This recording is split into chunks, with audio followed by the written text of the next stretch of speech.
সালামু আলাইকুম রহমতুল্লাহ। মিশরীয় ফার্মি মুরগির যে বাচ্চাগুলো আছে এই বাচ্চাগুলো আজকে আমার যে পুরানো সেটটা আছে এই পুরানো সেটে নিয়ে যাব, কারণ আমি যে খাঁচাতে বাচ্চাগুলো বোর্ডিং করেছি ওই খাঁচাতে আর জায়গা হচ্ছে না।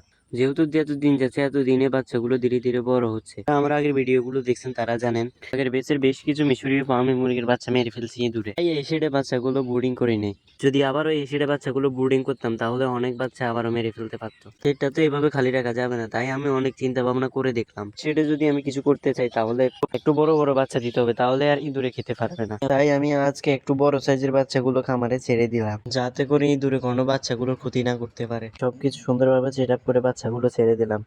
পানির পাত্র খাবারের পাত্র দিয়ে দিলাম। সাধারণত পানির পাত্র বা খাবারের পাত্রের উচ্চতা ফিটের সমান করে দিন, যাতে তারা সহজে খেতে পারে এবং কষ্ট না হয়।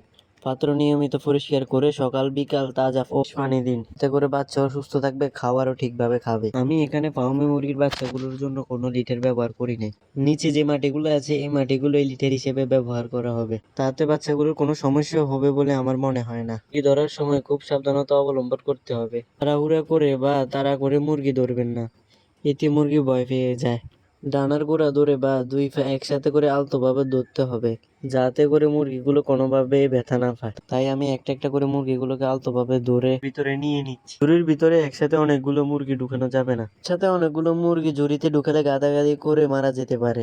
অল্প অল্প করে শান্তভাবে নতুন ঝুড়িতে নিয়ে নিই এবং একটা একটা করে সুন্দরভাবে আমার পুরানো সেরেতে আমি মুরগির বাচ্চাগুলোকে ছেড়ে দিলাম। মাশাআল্লাহ, এরা ঠিকঠাক ভাবে খাওয়া দাওয়া খাচ্ছিল এবং কি সুস্থও আছে। এখন দেখার পালা কি ইঁদুরে কি বাচ্চাগুলোর কোনো ক্ষতি করতে পারে কিনা। আশা করি বাচ্চাগুলোর কোনো ক্ষতি করতে পারবে না, কারণ বাচ্চাগুলো যথেষ্ট পরিমাণে চঞ্চল এবং কি মোটামুটি বড় হয়েছে। আজকের ভিডিওটি এ পর্যন্ত।